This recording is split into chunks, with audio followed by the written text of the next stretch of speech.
ఈరోజే మకర సంక్రాంతి. ఎంతో శక్తివంతమైన విశేషమైన రోజు ఇది. ఈరోజు ఈ పవిత్ర కథను విన్నా, చదివినా, చెప్పినా, వినిపించినా జన్మల పాపాలు తొలగి కోటి జన్మల పుణ్యం వస్తుంది. అఖండ ఐశ్వర్యం కలుగుతుంది. మకర సంక్రాంతి రోజు ఆకాశంలో ఉండే గంగ భూమి మీదకు దిగి వచ్చింది. మరి ఆకాశంలో ఉండే గంగ కిందకు ఎలా వచ్చింది, ఎందుకు రావాల్సి వచ్చిందో తెలిపే ఈ పవిత్ర పురాణ కథను ఇప్పుడు తెలుసుకుందాం. సూర్యవంశపు రాజైన సగరునికి వరప్రభావం వల్ల మొదటి భార్య కేసుకి మహా తేజోవంతుడైన అంశుమంతుడు, రెండవ భార్య సుమతికి చిన్న చిన్న తిత్తులతో కూడిన పిండం ప్రసవించింది. ఆ పిండానికి ఉన్న తిత్తులను దాదాపు 60,000 నేతి కుండల్లో భద్రపరచగా 60,000 కుమారులు పుట్టారు. వీరు ప్రత్యేక నామాలతో కాకుండా తండ్రి పేరుతోనే సగరులుగా ప్రసిద్ధి చెందారు. ఇక మహారాజుకి తన 60,000 మంది పుత్రులు ఒక సైన్యంలా కనిపించారు.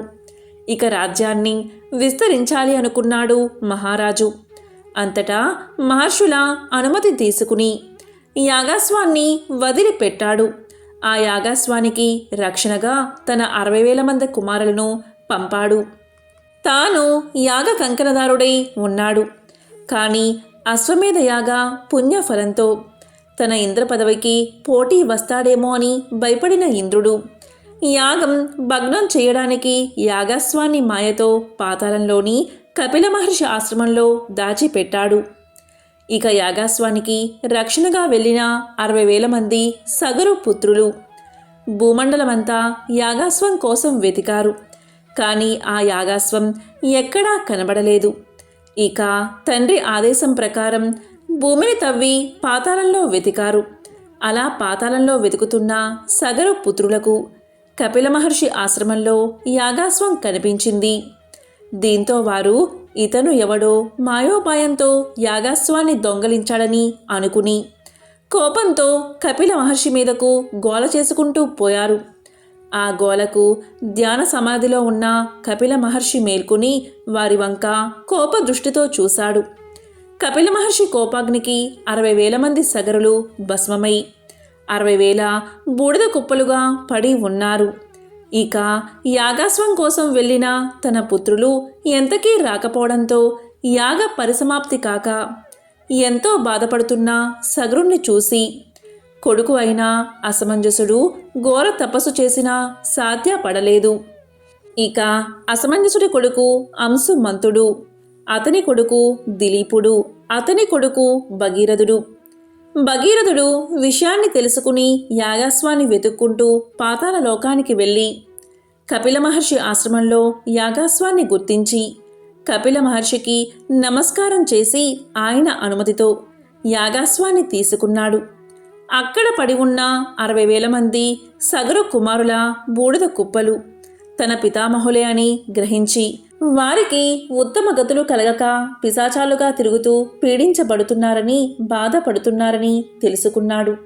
ఇక భగీరథుడు మహర్షికి నమస్కారం చేసి, ఓ మునిశ్రేష్ఠ, నా పూర్వీకులకు ఉత్తమ గతులు కలగాలంటే నేనేం చెయ్యాలి అని అడిగాడు. దానికి కపిల మహర్షి ఇలా సమాధానం చెప్పాడు. ఓ భగీరథ, శ్రద్ధగా విను. ఆకాశంలో ఉండే గంగను భూమి మీదకు తెచ్చి ఈ బూడిద కుప్పలపై పారేలా చేస్తే వారికి ఉత్తమగతులు కలుగుతాయని తెలియచేశాడు. దీంతో భగీరథుడు కపిల మహర్షికి నమస్కారం చేసి యాగాశ్వంతో రాజ్యాన్ని చేరుకుని యాగం పూర్తి చేయించాడు. కానీ తన పూర్వీకులకు ఉత్తమగతులు కలగలేదే అనే బాధ భగీరథుణ్ణి వీడలేదు. రాజ్య పరిపాలనా బాధ్యతను తన వంశీకులకు అప్పగించి ఆకాశంలో గంగను భూమికి తీసుకురావడానికి బ్రహ్మ గురించి 10,000 సంవత్సరాలు ఘోర తపస్సు చేశాడు భగీరథుడు. అతని తపస్సుకు బ్రహ్మ మెచ్చి ప్రత్యక్షమై ఏ వరం కావాలో కోరుకోమన్నాడు. అప్పుడు భగీరథుడు బ్రహ్మదేవుణ్ణి పరిపరి విధాలుగా స్తుతించి, స్వామి, నా పూర్వీకులకు ఉత్తమ గతులు కలగక పిశాచాలుగా తిరుగుతున్నారు, ఎంతో బాధపడుతున్నారు. ఆకాశగంగను భూమిపైకి తెప్పించి పాతాళంలో ఉన్న నా పూర్వీకుల బూడిద కుప్పలపై పారేస్తే వారికి ఉత్తమ గతులు కలుగుతాయి. కాబట్టి ఆకాశంలో ఉన్న గంగను భూమికి రప్పించు అంటాడు. దానికి బ్రహ్మదేవుడు తదాస్తు అంటాడు. అందుకు సంతోషించిన భగీరథుడు గంగాదేవిని ప్రార్థించగా ఆకాశంలో గంగాదేవి ప్రత్యక్షమై, భగీరథ, నాకు భూమి మీదకు రావడానికి ఎటువంటి అభ్యంతరమూ లేదు. కానీ నేను ఆకాశం నుంచి కిందకు దూకేటప్పుడు కలిగే ఉధృతికి భూమి రెండుగా విడిపోతుందని తెలియజేసింది గంగాదేవి. కాబట్టి నా దూకుడును భరించగలిగే నాథుడు ఎవడు అని అడిగి చిరునవ్వు నవ్వి అదృశ్యమైంది. అయినా భగీరథుడు నిరుత్సాహపడలేదు. అంతటా భగీరథుడు మళ్ళీ బ్రహ్మ గురించి 10,000 సంవత్సరాలు ఘోర తపస్సు చేయగా మళ్ళీ బ్రహ్మ ప్రత్యక్షమై ఏం వరం కావాలో కోరుకో అంటాడు. దానికి భగీరథుడు, స్వామి, ఆకాశంలో ఉన్న గంగ భూమి మీదకు దిగే సమయంలో ఆమె దూకుణ్ణి భరించగలిగే నాథుడు ఎవరు అని అడుగుతాడు. దానికి బ్రహ్మదేవుడు, భగీరథ, గంగమ్మ దూకుణ్ణి భరించగలిగే శక్తి ఈ 14 భువన భాండాలలో ఆ మహాశివుడికి తప్ప మరెవరికీ లేదని చెప్పి అదృశ్యం అయిపోతాడు. ఇక భగీరథుడు పట్టు విడవక దీక్షతో మళ్ళీ 10,000 సంవత్సరాలు పరమేశ్వరుడి గురించి ఘోర తపస్సు చేస్తాడు. అప్పుడు పరమేశ్వరుడు ప్రత్యక్షమై, భగీరథ, ఇక గంగమ్మను నాపై దూకమని చెప్పు అంటాడు. దీనికి భగీరథుడు ఎంతో సంతోషిస్తాడు.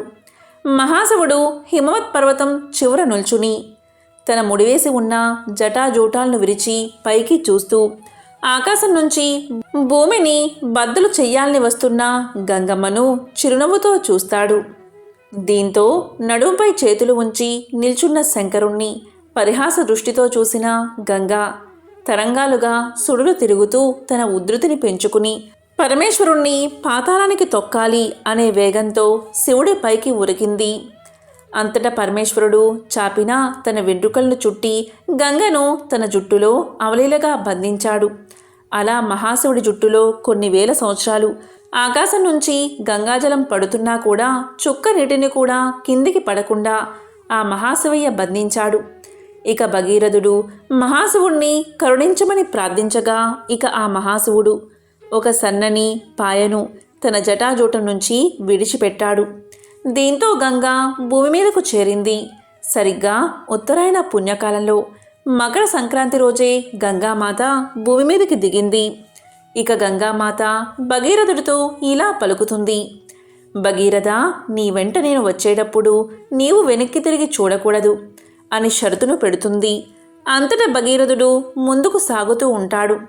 గంగ భగీరథుణ్ణి అనుసరిస్తూ అంతకంతకు తన వేగాన్ని పెంచుకుంటూ జహ్ను మహర్షి ఆశ్రమాన్ని ముంచేస్తుంది. తన ఆశ్రమాన్ని ధ్వంసం చేసినందుకు గంగాదేవిని తన యోగాశక్తితో అవపోసన పడతాడు జహ్ను మహర్షి. ఇక తన వెనుక గంగాదేవి రావడం లేదని గమనించిన భగీరథుడు వెనక్కి చూడగా గంగాదేవిని జహ్ను మహర్షి ఆపడం చూసి జరిగింది తెలుసుకుని గంగను విడవమని ప్రార్థించగా మహర్షి గంగాదేవిని తన కుడి చెవి నుంచి విడిచిపెడతాడు. జహ్ను మహర్షి నుంచి ఉద్భవించింది కాబట్టి ఆమె జాహ్నవి అయింది. ఇక గంగా భగీరథుణ్ణి అనుసరించి పాతాళ లోకం చేరి పూర్వీకుల 60,000 బూడిద కుప్పలపై ప్రవహించి వారికి ఉత్తమ గతులను ప్రసాదించింది. ఈ కారణంగా ఆకాశంలో ఉన్న గంగా భూమి మీదకి మకర సంక్రాంతి రోజే వచ్చింది. కాబట్టి భగీరథుని పట్టుదల వల్ల ఎన్ని కష్టాలు ఎదురైనా అధిగమించి తాను అనుకున్నది సాధించాడు. అదే భగీరథ ప్రయత్నం.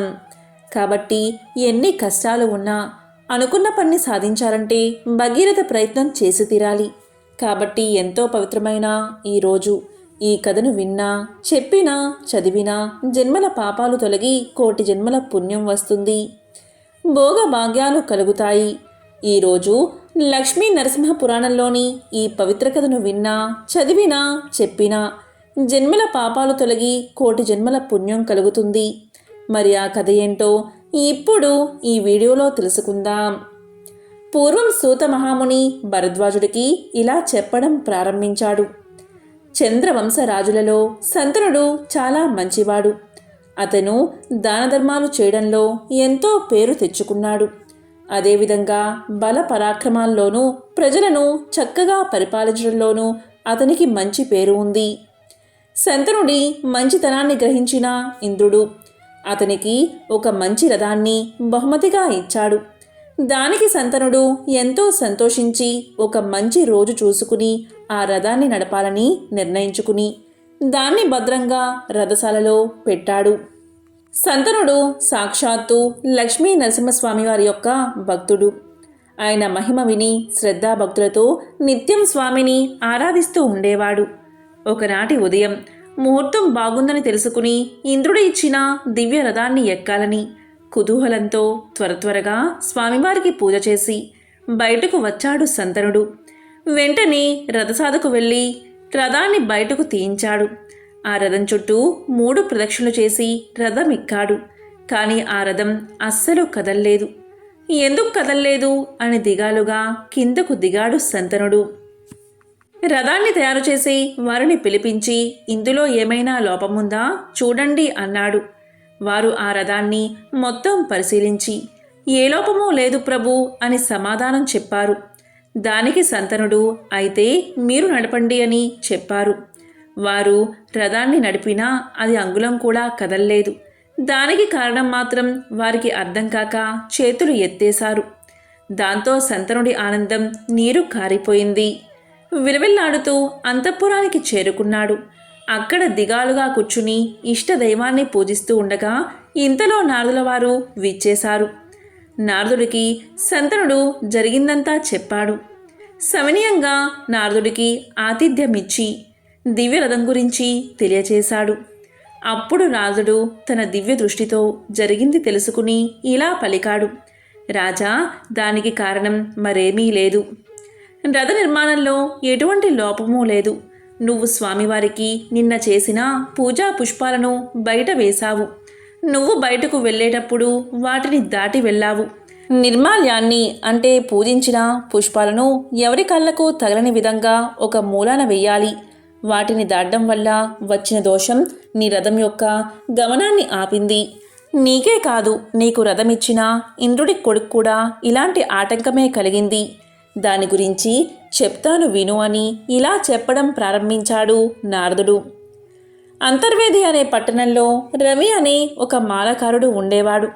పువ్వుల దండలను రమ్యంగా అల్లి మొదట అల్లిన 3 దండలు ముచ్చటగా లక్ష్మీ నరసింహస్వామికి సమర్పించేవాడు. అతని భార్య కూడా పువ్వులు అల్లడంలో నిపుణురాలు. ఇద్దరూ కూడా ఎంతో శ్రద్ధాభక్తులతో పూలమాళ్ళు కట్టేవారు. స్వామివారికి సమర్పించగా మిగిలినవి పురోహితుడికి, దేవ పూజలు చేసేవారికి, మరికొన్నిటి బయట అమ్మి అమ్మగా వచ్చిన ధనాన్ని కుటుంబ పోషణకు వాడుకునేవాడు. మరి రోజు పువ్వుల దండలు అంటే చాలా పువ్వులు అవసరమవుతాయని తన సొంత నేలలో అన్ని రకాల పువ్వుల చెట్లు వేసి చుట్టూ ఎత్తుగా కంచె వేశాడు. దానికి ఇంట్లో నుంచి వెళ్ళడానికి ఒక ద్వారాన్ని మాత్రమే ఉంచి ఎవరూ వెళ్లకుండా జాగ్రత్త తీసుకున్నాడు.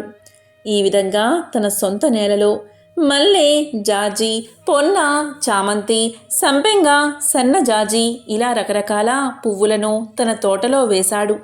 ఆ పువ్వుల్లో కొన్ని పువ్వులు సూర్యోదయ సమయంలో పూస్తే మరికొన్ని పువ్వులు సూర్యుడు అస్తమించాక వికసించేవి. ఆ పూల మొక్కలకి ఎప్పటికప్పుడు నీరు పెడుతూ చెట్లు బాగా పూలు పూసేలా శ్రద్ధ తీసుకునేవాడు రవి.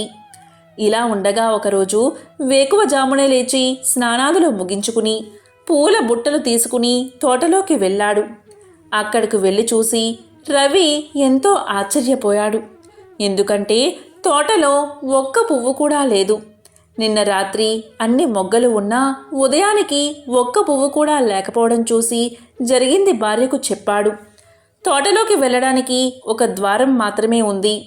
ఆ ద్వారం గుండా తనకి తెలియకుండా రావడం అసాధ్యం. మరి ఈ పువ్వులన్నిటినీ ఎవరు కోసారు అని భార్యతో సంభాషించి బాగా తెల్లవారాక అక్కడ ఇక్కడ ఉన్న గుప్పెడు పువ్వులు తెచ్చి ఇంట్లో ఉన్న నరసింహస్వామివారి విగ్రహాన్ని పూజించి ఆ పుష్పాలు ఎవరి కోసారో మీరే సెలవివ్వాలి స్వామి అని నమస్కారం చేసి నిద్రపోయాడు. అతనికి గాఢంగా నిద్ర పట్టింది. కల వచ్చింది. కలలో స్వామి కనిపించి, విచారించకు రవి, ఈరోజు నన్ను పూజించిన పువ్వులను తీసుకుని తోటకు అవతల వైపు వేసిరా. పువ్వుల కోసం వచ్చిన ఆ ఇంద్రుడి కొడుకు యొక్క దొంగతనం బయట పడుతుందని చెప్పారు. రవి లేచి దైవానికి నమస్కారం చేసి జరిగింది భార్యకు చెప్పాడు. వెంటనే తాను పూజాగృహంలోకి వెళ్ళి నిర్మాల్యము అంటే పూజించిన పుష్పాలను తోట గోడ పక్కన చల్లి వచ్చాడు. అంతలో దివ్య గంటలతో చప్పులతో రథం వచ్చి ఆగింది. అందులో నుంచి ఇంద్రుడి కొడుకు దిగి తోటలోకి వెళ్ళి పువ్వులు కోసుకుని రథం దగ్గరకు చేరుకున్నాడు. రథం ఎక్కబోగా రథాన్ని ఎక్కలేకపోయాడు. ఏమిటి ఈ వింత అని రథసారథిని అడిగాడు ఇంద్రుడి కొడుకు. గోడ పక్కన స్వామిని పూజించిన పువ్వులు కిందపడి ఉండడాన్ని రథసారథి చూశాడు. ఇంద్రుడి కొడుకుతో ఇలా పలికాడు. అక్కడ స్వామిని పూజించిన పువ్వులు గోడ పక్కన ఉన్నాయి. వాటిని గ్రహించక నువ్వు వాటిని దాటి వచ్చావు. నిర్మాల్యాన్ని దాటినందువల్లే ఇది జరిగింది. ఆ దోషం తొలగిపోవాలి అంటే నువ్వు తిన్నగా కురుక్షేత్రానికి చేరుకోవాలి. అక్కడ మునులు యజ్ఞం చేస్తూ ఉంటారు. ఆ యజ్ఞాన్ని చూడడానికి వేలల్లో జనం వస్తారు. ఆ జనం భోజనాలు చేసి విడిచిన ఎంగిలాకులు తీసి అవతల పారేస్తూ ఆ ప్రదేశాన్ని నేలతో శుద్ధి చేస్తూ ఉండు. ఇలా 14 సంవత్సరాలు చేస్తే నిర్మాల్యాన్ని దాటినందువల్ల కలిగిన పాపం పోతుంది అని చెప్పి రథసారథి అప్సరసలను రథంపై ఎక్కించుకుని స్వర్గానికి చేరుకున్నాడు. అంతటా ఇంద్రుడి కొడుకు కురుక్షేత్రానికి వెళ్ళి సామాన్య మానవుడిలా 14 సంవత్సరాలు ఎంగిలాకులు తీసి పారవేస్తూ భోజనశాలను శుద్ధి చేస్తూ కాలక్షేపం చేశాడు. తరువాత పాప విముక్తుడై తిరిగి మళ్ళీ అమరావతి స్వర్గానికి చేరుకున్నాడు. కాబట్టి ఏ దేవతలకు పూజించిన పువ్వులనైనా మనం దాటకూడదు. వాటిని ఎవరూ నడవని ప్రదేశంలో వెయ్యాలి. కాబట్టి నువ్వు కూడా కురుక్షేత్రానికి వెళ్ళి అక్కడ యాత్రికులు భుజించి లేవగానే ఆ ఎంగిలి విస్తర్లు తీసి ఆ ప్రదేశాన్ని శుభ్రం చేస్తూ ఉండు. ఇలా 14 సంవత్సరాలు చేస్తే నిర్మాల్యాన్ని దాటిన దోషం తొలగిపోతుంది. ఆ పాపం పోయిన తర్వాత ఆ దివ్య రథాన్ని ఎక్కి నీ రాజ్యాన్ని పరిపాలించుకో అంటాడు నారదుడు. నారదుడి సలహాపై నారదుడు చెప్పినట్లుగా చేసి తన పాపాలు పోగొట్టుకుని దివ్య రథాన్ని ఎక్కి హాయిగా రాజ్యాన్ని పరిపాలించాడు. కాబట్టి నిర్మాల్య దోషం ఇలా ఉంటుంది అని సూత మహాముని భరద్వాజుడికి వివరిస్తాడు. ఈ సంవత్సరం అంటే 2024వ సంవత్సరం మకర సంక్రాంతి సోమవారం రోజు వచ్చింది. సోమవారము అంటే ఆ మహాశివుడికి ఎంతో ప్రీతికరమైన రోజు. ఈరోజు ఆ మహాశివుడికి సంబంధించిన ఈ కథలను వింటే చాలు జన్మల పాపాలు తొలగి కోటి జన్మల పుణ్యం వస్తుంది. ఒకసారి పరమేశ్వరుడు కైలాస పర్వతం మీద కూర్చుని ఉండగా పార్వతీదేవి శివుడి వద్దకు వెళ్తూ వెళ్తూ తన దృష్టిని భూలోకంపై సారించింది. తాను అలా భూమిపైకి చూసేసరికి కొంతమంది వివాహిత స్త్రీలు ఒకరితో ఒకరు ఇలా మాట్లాడుకుంటున్నారు. అవి ఏంటి అంటే, స్త్రీలు ఏ రోజు గాజులను ధరిస్తే భర్త ఆయుష్ తగ్గిపోతుంది, స్త్రీకి తెలియకుండా ఏ అంగాన్ని తాకితే వారికి అదృష్టం వరిస్తుంది, ఇలా వారు చర్చించుకుంటూ ఉన్నారు. ఇక పార్వతీదేవి వారి మాటలు విని పరమేశ్వరుని చేరుకుని ఇలా పలుకుతుంది. ప్రభు, నేను భూలోకంలో అలా చూసేసరికి కొందరు స్త్రీలు ఇలా చర్చించుకుంటున్నారు. వారి చర్చ విని నా మనసు కలత చెందింది. కాబట్టి దయచేసి నా మనసులో ఉన్న ఈ 2 ప్రశ్నలకు కూడా మీరే సమాధానం చెప్పండి, నన్ను సంతృప్తి పరచండి అని కోరుకుంది. అలా పలకగానే పరమేశ్వరుడు పార్వతీదేవిని ఆ ప్రశ్నలు చెప్పమని అడిగాడు. అప్పుడు పార్వతీదేవి ఇలా చెబుతుంది. నా మొదటి ప్రశ్న ఏంటి అంటే, స్త్రీ యొక్క ఏ ప్రదేశాన్ని తాకడం వల్ల రాత్రికి రాత్రే ఆ వ్యక్తి తన రాతను మార్చుకోవచ్చు.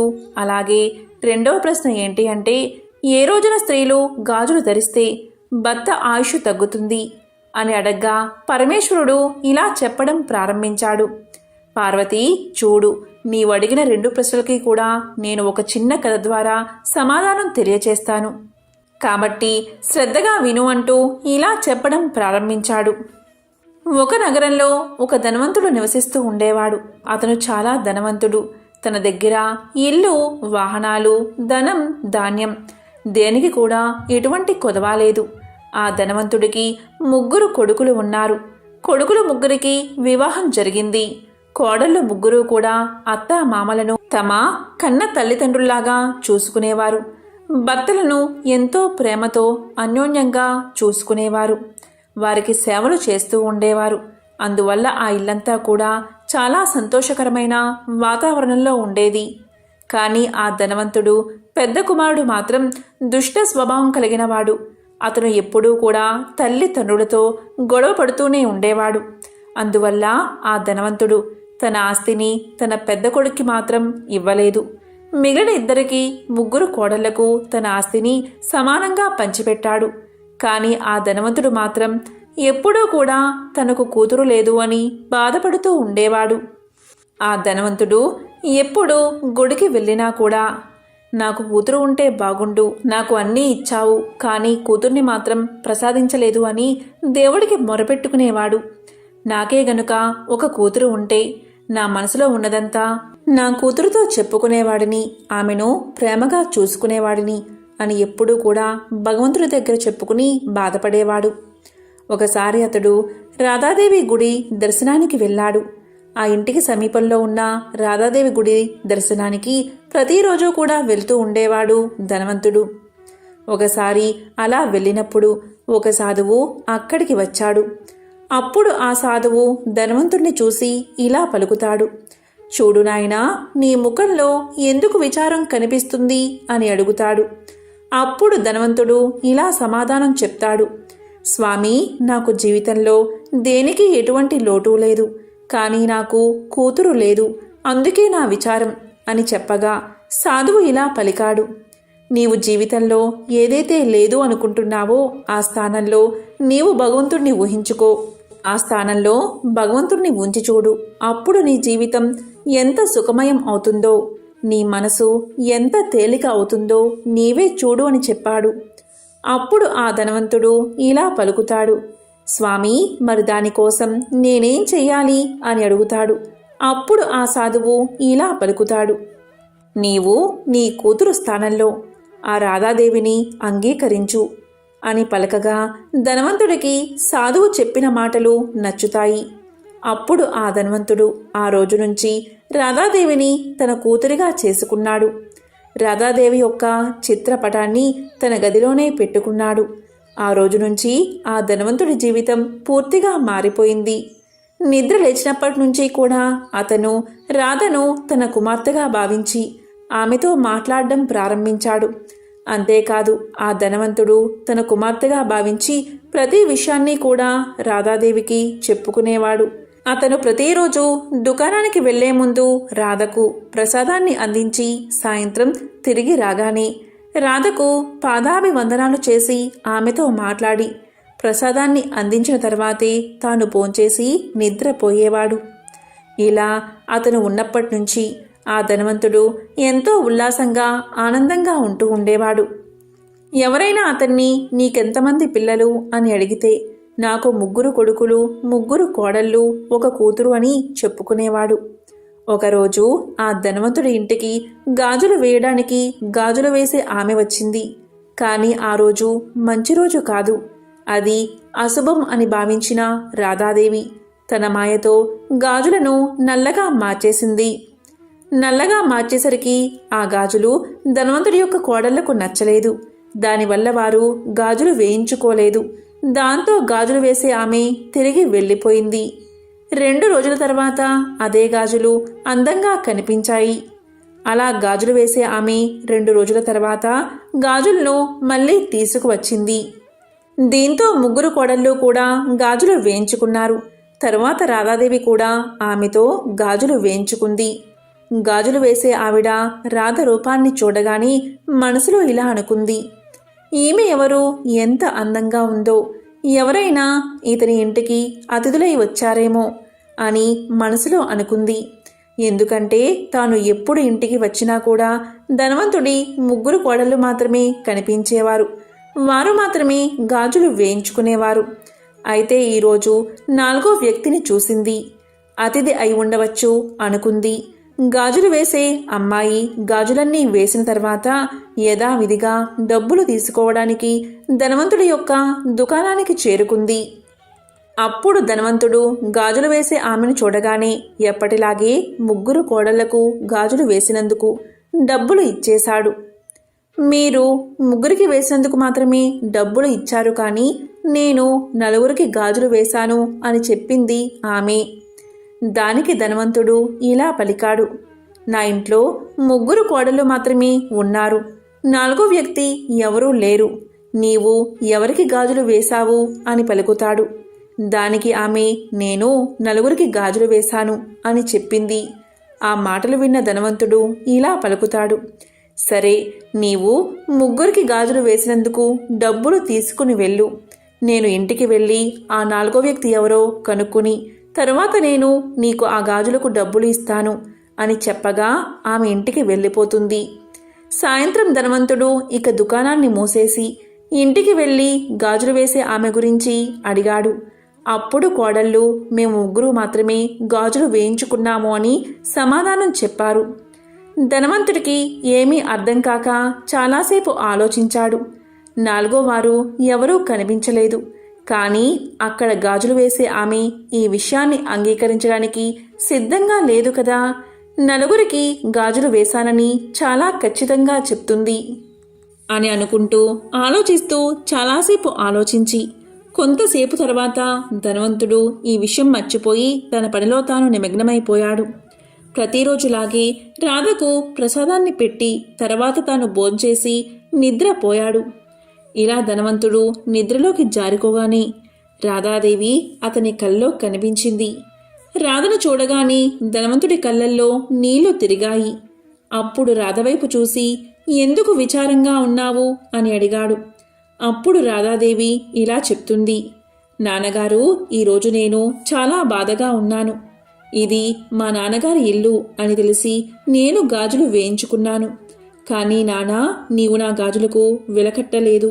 నీవు నన్ను నీ కూతురుగా చేసుకున్నావు, కానీ నన్ను నీవు గుర్తుపట్టలేదు. నీవు నన్ను మర్చిపోయావు, అందుకే నేను బాధగా ఉన్నాను అని చెప్తుంది. అది విన్న వెంటనే ధనవంతుడు ఆ కల్లోనే ఏడ్చేశాడు. అమ్మా, దయచేసి నన్ను క్షమించు, నేను పెద్ద తప్పు చేశాను అని నిద్ర నుంచి మేల్కొన్నాడు. అతని కళ్ళ నుంచి నీళ్లు కారుతూనే ఉన్నాయి. వెంటనే పెట్టెల నుంచి డబ్బులు తీశాడు.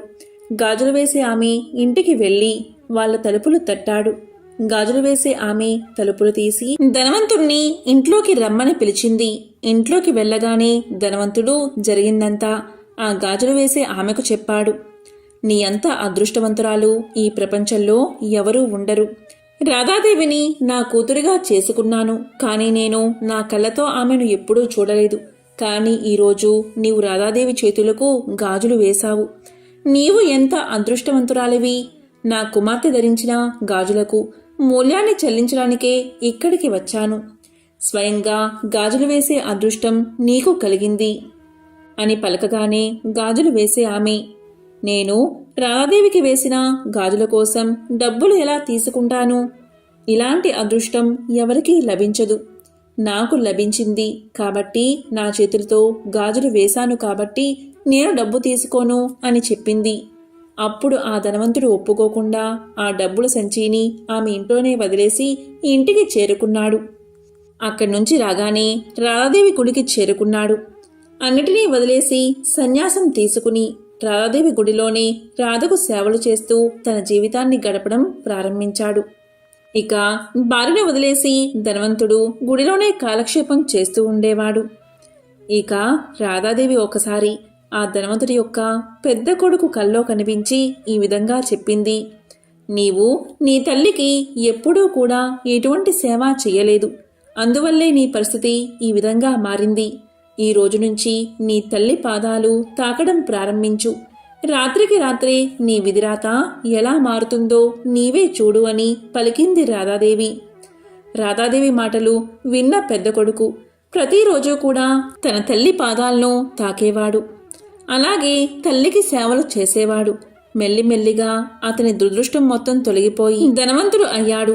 ఈ విధంగా పరమేశ్వరుడు పార్వతీదేవికి కథను చెప్పి, పార్వతి, నీవు అడిగిన మొదటి ప్రశ్నకు సమాధానం అర్థం చేసుకో.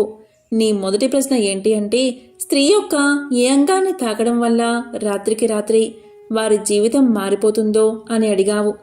దానికి సమాధానం చెప్తున్నాను చూడు. దురదృష్టవంతుడైన ధనవంతుడి యొక్క పెద్ద కొడుకు సైతం రాధాదేవి చెప్పిన మాట ప్రకారం తన తల్లి పాదాలను సేవ చేస్తూ తన తల్లి పాదాలను తాకుతూ ఉండేవాడు. తల్లి పాదాలకు నమస్కారం చేసుకుంటూ ఉండేవాడు. ఇలా చేయడం వల్ల వాడి భాగ్యం మారిపోయింది. దురదృష్టవంతుడి నుంచి అదృష్టవంతుడు అయ్యాడు. వాడి దోషాలన్నీ తొలగిపోయాయి. ఇదే నీవు అడిగిన మొదటి ప్రశ్న యొక్క సమాధానం. అంటే ఎప్పుడూ కూడా తల్లి పాదాలను తాకి తల్లికి సేవ చేస్తూ ఉండాలని. ఇక రెండవ ప్రశ్న, దానికి సమాధానం ఏంటి అంటే స్త్రీ ఏ రోజున గాజులు వేసుకుంటే తన భర్త ఆయుష్ తగ్గుతుంది అని. దీనికి సమాధానం ఏంటి అంటే గాజులు వేసే ఆమె ధనవంతుడి యొక్క 3 కోడళ్లకు గాజులు వేయడానికి వచ్చినప్పుడు ఆమె మంగళవారం రోజు వచ్చింది. అందువల్లే రాధాదేవి తన మాయాజాలంతో గాజులను నల్లగా మార్చేసింది. అందువల్లే ఆ ధనవంతుడి కోడళ్ళు ఆ గాజులను ఇష్టపడలేదు. ఇక 2 రోజుల తర్వాత మళ్ళీ గాజులు వేసే ఆమె వచ్చినప్పుడు అంటే శుక్రవారం రోజు ఆ గాజులు మరింత అందంగా మారిపోయాయి. ఆ ధనవంతుడి యొక్క 3 కోడళ్ళు అలాగే రాధాదేవి నలుగురు కలిపి కూడా గాజులు వేయించుకున్నారు. వివాహమైన ప్రతి స్త్రీ కూడా గాజులు ధరించే ముందు కొన్ని విషయాల్లో ప్రత్యేక శ్రద్ధ వహించాలి. అది ఏంటి అంటే వివాహమైన ప్రతి స్త్రీ కూడా గాజులను తప్పకుండా ధరించాలి. రెండవది, గాజులను ఎప్పుడూ కూడా ఉదయం లేదా సాయంత్ర సమయంలోనే ధరించాలి. మూడో విషయం ఏంటి అంటే గాజులను ఎప్పుడూ కూడా శుక్రవారం లేదా ఆదివారం మాత్రమే ధరించాలి. ఈ రోజు ధరిస్తే భర్త ఆయుష్ పెరుగుతుంది. ఇక నాలుగో విషయం ఏంటి అంటే మంగళవారం కానీ శనివారం కానీ గాజులను కొనకూడదు, అలాగే ధరించకూడదు. దీనివల్ల భర్త ఆయుష్ తగ్గిపోతుంది. అందువల్ల ఎప్పుడూ కూడా గాజులను ధరించినా సరే ఈ విషయంపై ధ్యాస పెట్టాలి. ఈ 4 విషయాలు ఎవరైతే గుర్తించుకుని అమలు పరుస్తారో వారు ఎప్పుడూ కూడా సుమంగళిగానే జీవిస్తారు, సుమంగళిగానే మరణిస్తారు అని సాక్షాత్తు పరమేశ్వరుడే పార్వతీదేవి అడిగిన ప్రశ్నలకు సమాధానం చెప్పాడు. పూర్వం భీష్మ పితామహుడు అంపశయ్యపై ఉండగా ధర్మరాజు అతని చెంత చేరి అనేక ప్రశ్నలు అడిగి తన ధర్మ సందేహాలను తీర్చుకునేవాడు. ఈ విధంగా ఒకసారి ధర్మరాజుకి ఒక సందేహం వచ్చింది. ఉన్నత పదవుల్లో ఎలాంటి వారిని నియమించాలి అన్న అనుమానం వచ్చింది. దయచేసి తన సందేహాన్ని నివృత్తి చేయమంటూ ఆయన భీష్ముణ్ణి కోరాడు. అప్పుడు భీష్ముడు ఒక కథ ద్వారా ధర్మరాజు సందేహాన్ని నివృత్తి చేశాడు. పూర్వం ఒక అడవిలో ఒక ముని తపస్సు చేసుకుంటూ జీవిస్తున్నాడు. ఒక కుక్క ఎప్పుడూ ఆ ముని వెంటే తిరుగుతూ ఉండేది. తన పట్ల విశ్వాసంగా ఉన్న ఆ కుక్కని చూసిన ముని దాన్ని తన చెంత ఉండనిచ్చేవాడు.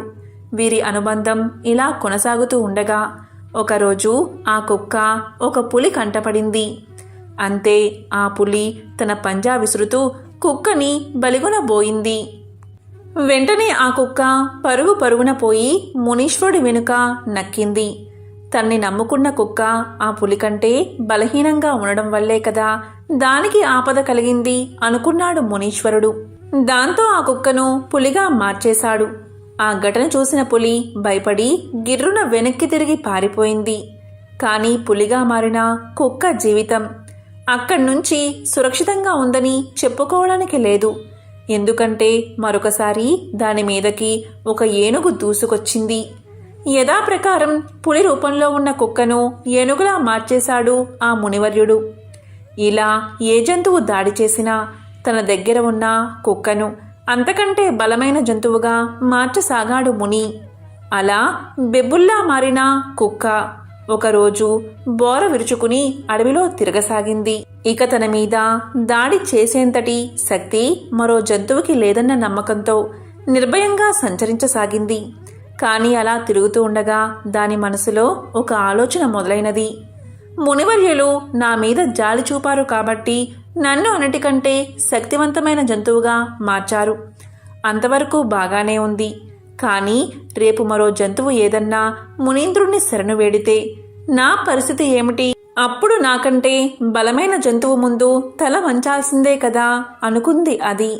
అసలు ఆ మునీశ్వరుణ్ణి చంపి పారేస్తే అతను మరో జంతువు మీద జాలి చూపే అవకాశం ఉండదు అని పన్నాగం పన్నింది. కుక్క తన మనసులో ఇలాంటి దుర్మార్గపు యోచనలు చేస్తూ ఏమీ ఎరగనట్టు ముని ముందరకు వచ్చి కూర్చుంది. కానీ కుక్కను బెబ్బులుగా మార్చినవాడు దాని మనసులో ఏముందో గ్రహించలేడా? మునీశ్వరుడు ఎప్పుడైతే కుక్క మనసులోని దురాలోచనను పసిగట్టాడు, వెంటనే తిరిగి దానిని కుక్కగా మార్చేశాడు. అది పూర్వంలాగే కుక్క బతుకును గడపసాగింది. కాబట్టి ధర్మనందన, దుర్మార్గులకు ఉన్నత పదవులను ఇస్తే వారి బుద్ధి చివరికి ఇలాగే పరిణమిస్తుంది. అందుకే యోగ్యతని అనుసరించి పదవులను అందించాలి. అలాంటి యోగ్యులు తన అనుచరులుగా ఉన్న రాజు ఏ కార్యాన్నైనా సాధించగలడు అంటూ ముగించాడు భీష్మ పితామహుడు. ఎంతో పవిత్రమైన విశేషమైన ఈరోజు ఈ కథలను విన్నా, చదివినా, చెప్పినా, వినిపించినా జన్మల పాపాలు తొలగి కోటి జన్మల పుణ్యం వస్తుంది. ఓం నమః శివాయ. ఓం నమో నారాయణాయ.